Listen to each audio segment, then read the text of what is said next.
Welcome to EPG Pathashala. I am Dr. S. Amba, retired Deputy Director, Central Leather Research Institute, Chennai.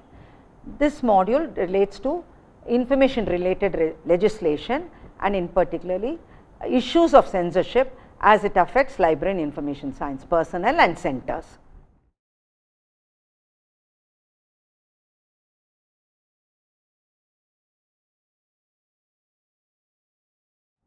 Censorship is a very often discussed topic in not only in the library and information science centers, but in society at large.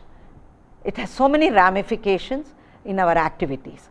I will not be able to go through all of them, so I will briefly touch upon it as it affects the philosophy of librarianship and activities of the library and information science personnel. Please go through the references given as well as other websites which deal with censorship issues. So, this is a very brief introduction to censorship vis-a-vis the library and information centers. First, let us look at what is censorship. It is defined by the American Library Association as the suppression of ideas and information that certain persons, individuals, groups or government officials find objectionable or dangerous. So, please look at this. It is not just the government, but groups, individuals can find objectionable. Second, it is used to prevent and control the creation, access and dissemination of ideas. Third, censorship issues generally go against the very philosophy and ethos of librarianship, which believes that information is for all. And if you look at Dr. Ranganathan's laws of librarianship, every book its reader and every reader his book, you will understand why I am mentioning this. So, let us go and now let us go to what some of the international and national organizations have to say about censorship. Freedom of expression and the right to know are cornerstones of a true democracy, and library and information science personnel play a crucial role in this. Freedom of expression and the right to know are cornerstones of a true democracy, and library and information science personnel play a crucial role. The fundamental ethos of librarianship is to make information available to all without discrimination, but this is at odds with censorship. At this juncture, it would be nice to remember Dr. Ranganathan's laws of library science, where he says every reader his book and every book his reader. Before we proceed further, let us look at what IFLA has to say about library, about censorship relating to libraries. IFLA supports, defends and promotes intellectual freedom as defined in the United Nations Universal Declaration of Human Rights. IFLA considers freedom of expression and right to know, about which I mentioned, as the two aspects of the same principle of commitment to intellectual freedom, and that library and information science centers should take steps to acquire materials that reflect the plurality and diversity of society.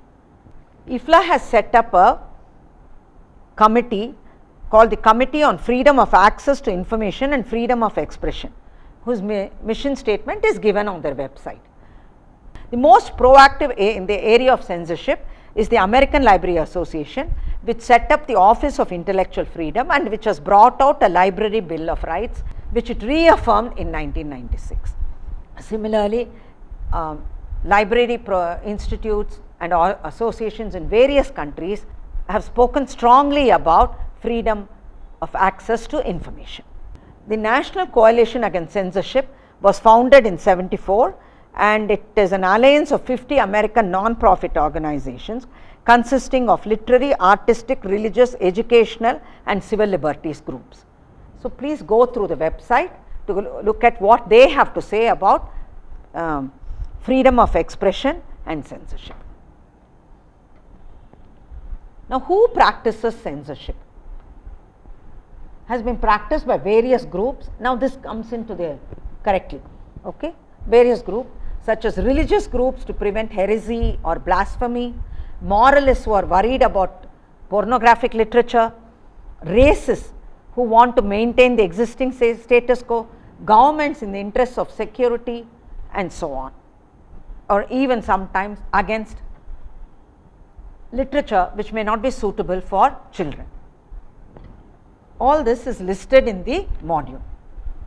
Therefore, the reasons for censorship include political, social, religious, racist, moral, security concerns, inappropriateness for certain age groups, and use of inappropriate or inflammatory or indecent language.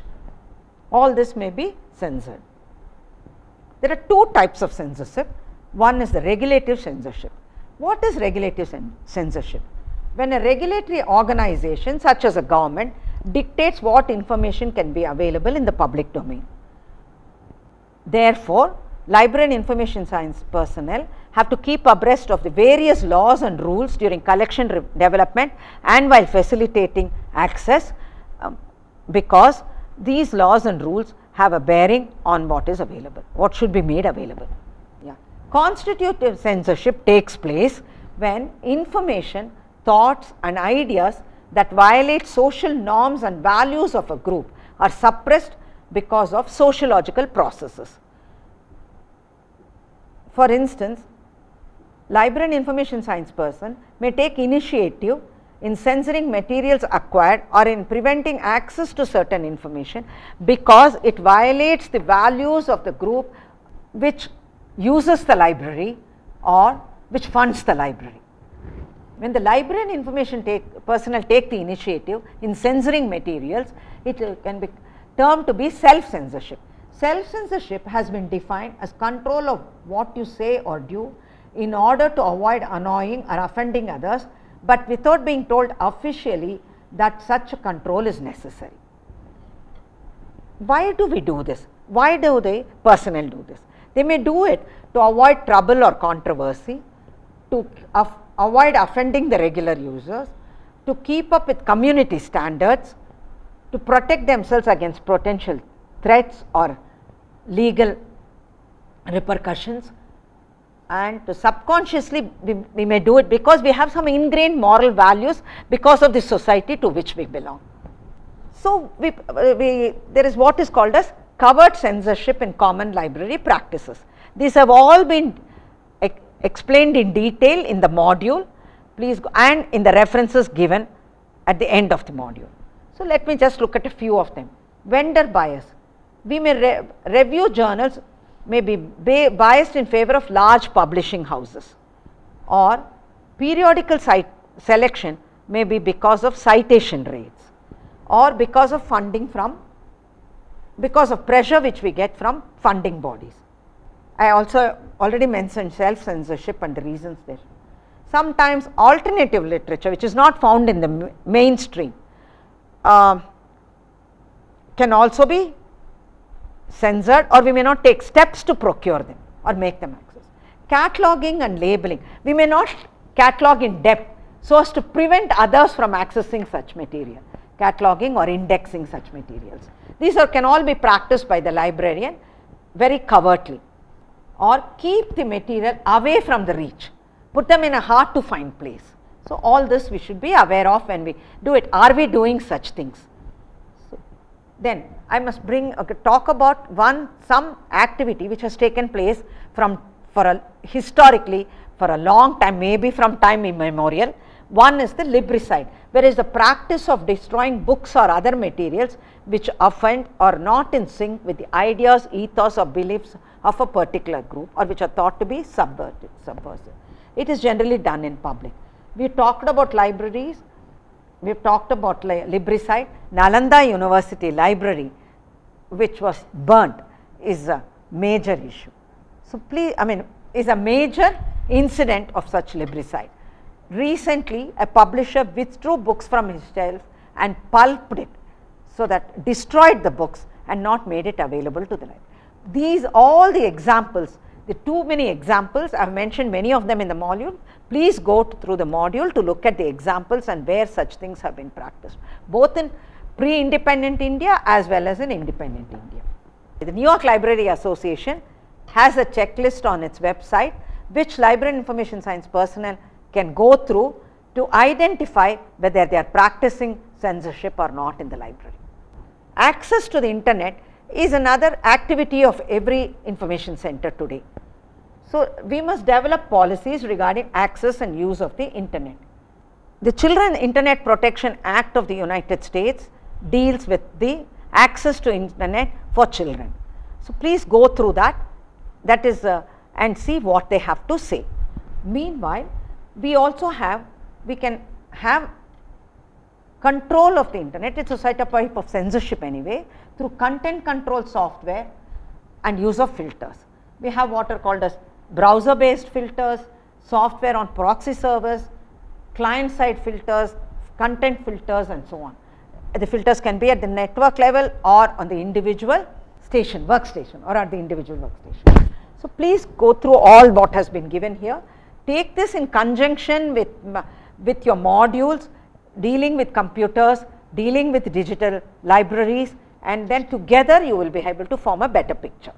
But what I have to say now is, when we do this, we need to look at overblocking when content that is not meant to be censored is filtered out, underblocking when material to be censored passes through the filter. So, please look at this in relation to the policies and guidelines drawn up by your organization, because every filtering, any censorship should be based on the policies and guidelines of the parent organization, and it should also, if they do not have policies and guidelines, the Library and Information Center should develop policies and guidelines. So, when we talk of access to the internet in the library, it could be partial in the sense that certain materials may be made available when children's section of the library closed down. So, these are things that the Library and Information Science personnel can look at. Now, we come to, there are various aspects of censorship which Library and Information Science personnel will have to consider during the course of their official duties. Whether or not to fight censorship depends on many factors on the situation at the time, but all associations, Library and Information Science associations, are against censorship in any form whatsoever. So, please go through these association websites and form your policy guidelines based on them, and convince the organization why there should be no need for censorship in an information setup.